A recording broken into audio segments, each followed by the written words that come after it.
عبده ورسوله ورسوله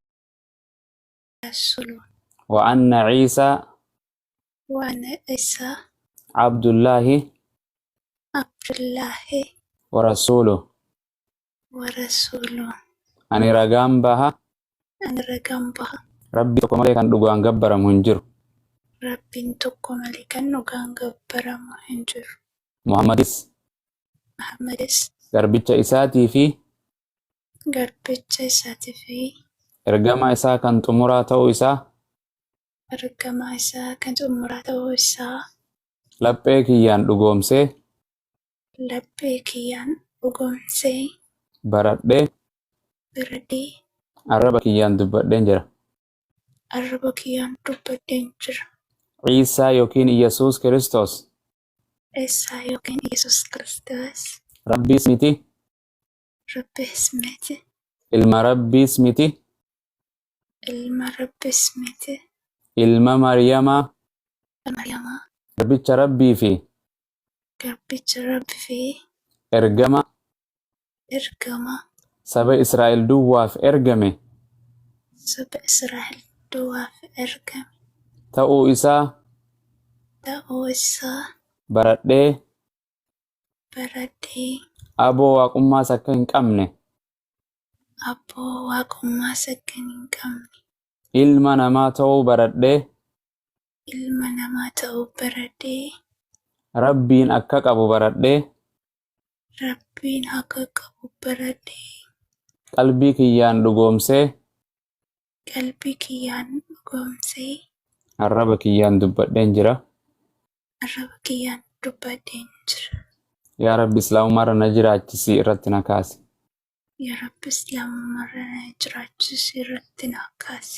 Allahu Akbar. Hangasuma suusu. Hangasuma alhamdulillah. Galanni Rabbii baatu. Maaltu si dhaga'ama? Masha Allah. Baga Rabbi si gammachiise.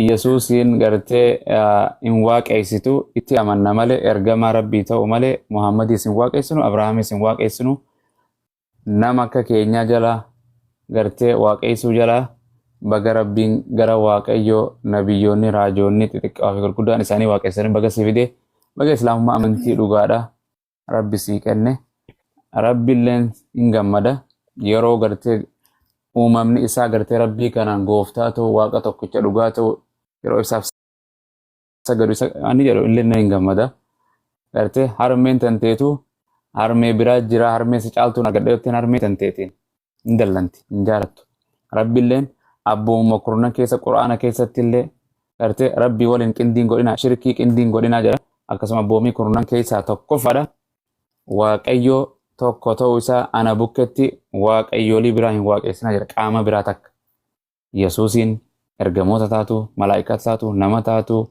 waanuma feete dhagaa taatu takka waaqayyo cinaa qabanii waaqessuun hin jiru baga waaqayyo Yesuus waaqessu Abrahaam waaqessana argatte baga nabi Aadam irraa ilaan Muhammaditti itti amante kana Yesuusiinis hin ganne waaqummaa isaa qofa akka hin qabne malee ergamaa ta'uu itti amannee jirra. Akkasii baga Islaamummaa sii kenne tan barattu Rabbi si haa taasisu jabaadhu waa hedduu si mudata si dhufan galgala kana keessaan waa hedduu waan adda addaa faarfannaa adda addaa sirra ergan Nabi Muhammad sallallahu alaihi wasallam si bira arrabsan amantii Islaamaa arrabsan waa hedduu siin jaani bitamtu dhiira barbaadaaf birrii barbaada kan ilillii barbaada siin jaan kana hunda yoo gurra irraa cufatte nagaa argatta yoo kana hundaan laaleettee miira gartee koomeentii hundaan deebisaaf jette atuu sa'aaf jalaa fitta gartee.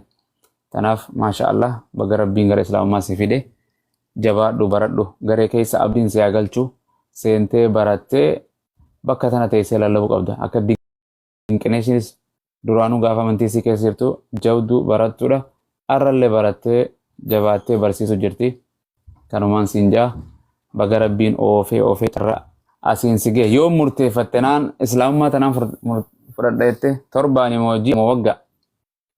Anu erga barachuu jalqabee tureera garuu erga murteessee ni yaada. Masalaam. Subhanallah. Baga Rabbi si qaceelche. Nuti siif hin kenne Islaamummaa Rabbii si uummatee si kenne sirraan fudhadhu. Siifis kennuu hin danda'u. Rabbi Islaama si godhate qaamni tokko namaa kennuu miti. Nuti gara Rabbii koo shahaada jennee si qabsiifne ragaa dhugaa baatu jechuun ragaa si baan Islaama taate jechuun ilma namaa biratti malee Rabbiin lapheete viidiyoon taatu sagaleen kallattii hundaan Rabbiin waan hin argine waan hin dhageenye jirtu baga isaaf masakamte maashaallah maqaan kee guutuun kamaatiin si baafte kami Hiwoot naan jedha. Hiwoot maqaan jaalattu jira Hin jiru. maashaallah maqaan kun bareedaadha muuziqaa mee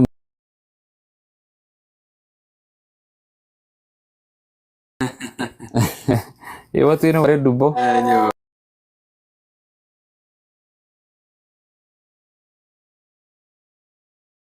Ijoollee bareeduudha. Garuu maqaan isaa yoo barbaadde jettee.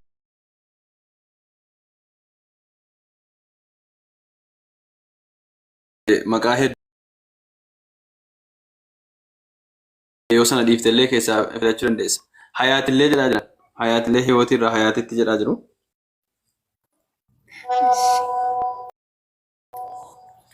Alimaa jedhe tokkos Yusraa jedhe Kamisii wayyaa filadhu yoo barbaadde. Hayaatii jedhe Ka dubbatte hawwii jedhe Saalihaan. kanuma naa wayya jedhe.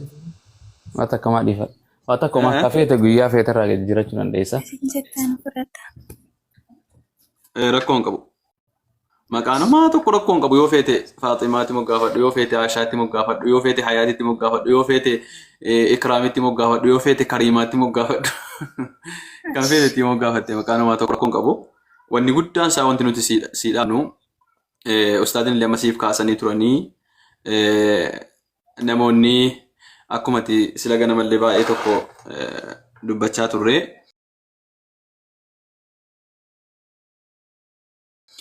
Namoonni gaafa yerooti gaafii gaafatu keessaan kottuu keessaan si barsiisnaa keessaan akkas goonaa siin jedhanuu fi akkasuma warri kanaan dursii wajjin haasa'in amma si wajjin haasa'uu barbaadan. Maaliif jennaan dukkanatti galtee ati jireenya bara baraa dhabdee ati Yesuusin dhabdee borga nama akkana taataa galgala kana sobichi gaala akkuma soba suuraa sanii Yesuusi akeekkadhu. Akkuma baastanii suuraa ergisiin jedhee suuraatti kadhatee ka'e Waaqayyoo mucaan kun kan keeti naan jedhe akkuma siin jedhe sana amma immoo Waaqayyoo mucaan kun harka seettottoraa miila seettottora naan jedhee siin jedhe soba afuufa beektamni afuufa dhufee sitti afuufa sodaachisni namni si sodaachisu sobni namni sitti sobu akkuma dheengadda siin gowwoomsine ammas akkas hin gowwoomsine irra gad dhaabbadhu dhiirri ana jedhe immoo amantaan ati qabatte soba amantaan ati qabatte amantaa kijibaati namni jedhe dhiirri ana jedhe immoo gara shaada shiriitti godhi asaa dhufu amantaan islaamaa soba amantaan qabadheerotu sirriidha haa jedhu yeroo sanii waa tokko rakkoon hin jiru fardis kunoo meedaanis kunoo bakka kanatti bakki dhiirri feetti haasa'u sii galee. Kanaan achi wanti keessoodhaan tekstii namatti barreessanii akkana taatee maarree taatee wanti jedhamu tokkollee akka fudhatama sitti hin qabaanne keessumaa sodaachisa nama.